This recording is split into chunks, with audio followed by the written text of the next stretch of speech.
times, the mechanisms require recourse to formal juridical and political processes. Regressive measures may, of course, disintegrate, and the result is a reversion to crisis. Eventually, however, the social drama culminates in its final phase, which, as stated, can take one of two forms. Either the parties in conflict resolve their differences, apologies are offered, restitution is made, penances or punishments are meted out and undertaken. Or there is recognition that the breach can never be healed, in which case there is often a permanent separation of the contesting parties. In his various books, Turner focuses attention primarily on the social dramas that occur in the actual world.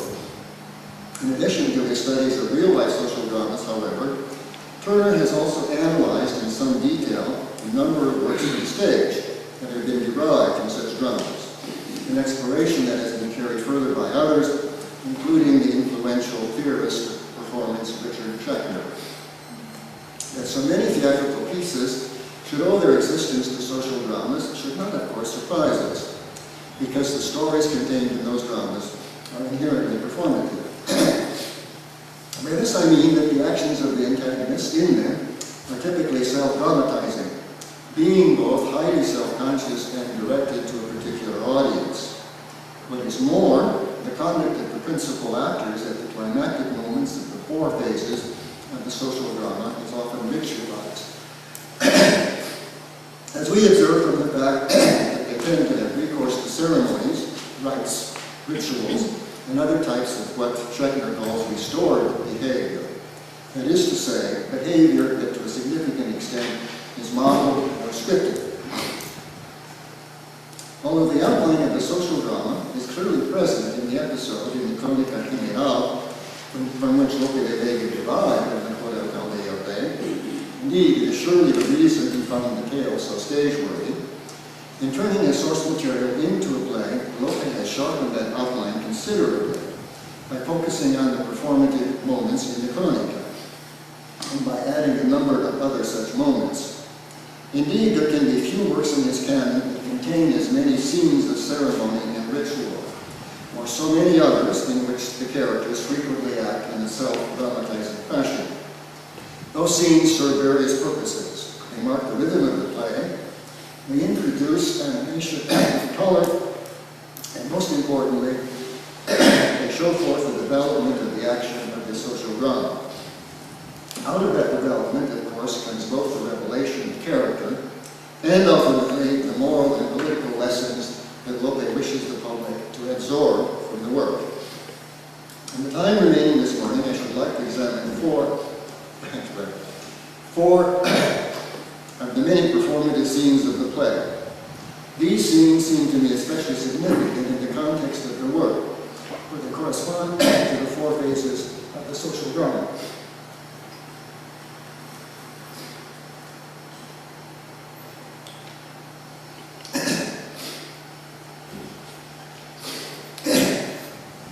The first of them occurs in Act 1, and it contains the moment of breach.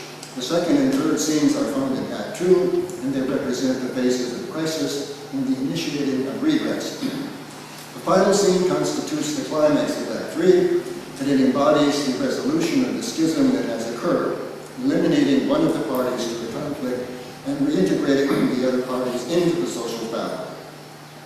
The moment of the breach of the social drama, embedded in El Mejor alcade, occurs during the wedding of Sancho and Elvira, the event around which most of the action of Act 1 revolves. Weddings, of course, are among the most important of the many rituals that have traditionally marked the social development of human beings.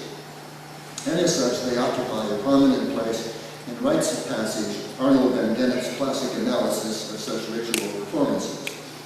As Van Dennep shows, the underlying structure of weddings in virtually all cultures is very much the same.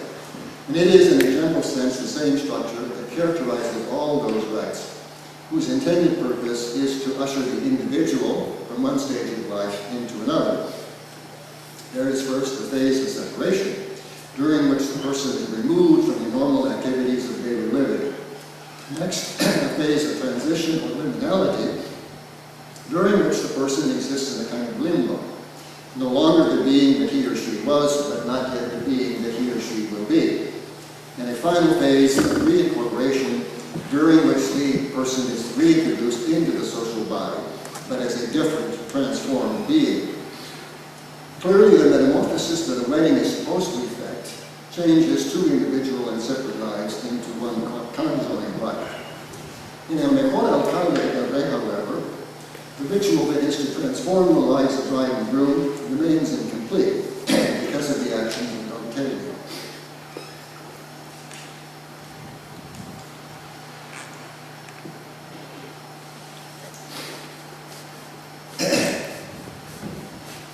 To be sure, the ceremony, which takes place at night in the house of Nuno, Elita's father, begins well enough. Don Tello and the other guests assemble. There is the usual exchange of courtesies, reflecting the various roles within the social hierarchy to which each has been assigned.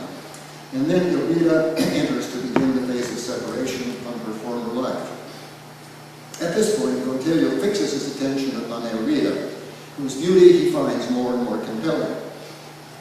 As an announcement is being made that the priest has arrived to begin the ceremony's next or liminal phase, Don Tello suddenly stands up and declares that the priest is not to enter, and that the conclusion of the wedding is suspended until the following morning. With this, the ceremony comes to an abrupt end.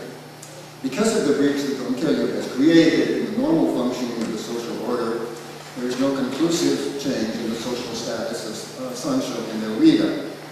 The two of them consider themselves to be wedded because they have privately exchanged marital vows, and Don Tello does not, and much of what happens subsequently is informed by this difference of opinion.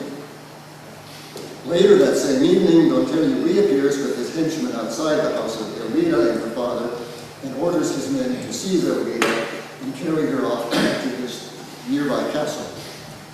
He has determined that Sancho shall not have the opportunity of enjoying Elvira's beauty, for he himself has done so to his full satisfaction. And thus, with his treachery, does he open the breach even wider. The breach leads quickly to crisis. For in the scene that occurs early in Act 2, Sancho and Nuno go to the patho of Don Tello and ask to speak with him, certain in their minds that he is responsible for Elvira's disappearance. The hearing that ensues is a notable example of political theater, one of the most interesting varieties of real-life performance. Found throughout the world, such political rituals can have a number of different purposes, depending upon the context in which they occur.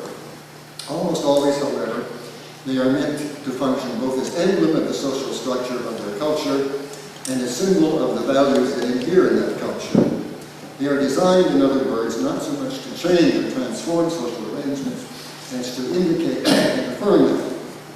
Thus, as Clifford Gertz has written, they serve simultaneously as a model of and a model for their